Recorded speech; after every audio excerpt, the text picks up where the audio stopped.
ألا تستحق أختك أن تعطيها 3000 5000 10,000؟ ألا يستحق أخوك أن تعطيه من حر مالك؟ لهذا نقول من العيب أن الإنسان يرى أخاه محتاجا فقيرا فيعطيه من زكاة ماله وهو ما يخرجه رغما عنه، أينما تخرجه من طيب نفسه. أخوك من أمك وأبيك أو من أبيك أو من أمك أو أختك. فإذا قلنا إنه من العيب أن يعطي الإنسان زكاته لأخيه وأخته، لكن جائز.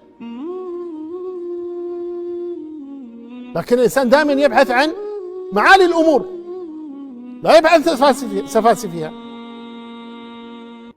ومن لا يحب صعود الجبال يعيش أبد الدهر بين الحفر.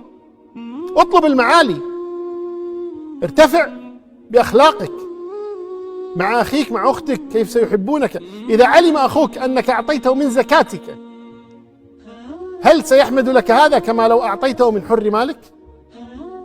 إن أعطيته من زكاته قالوا أعطاك من زكاة قال غصب عليه، لكن أعطيته من حر مالك قال جزاه الله خير.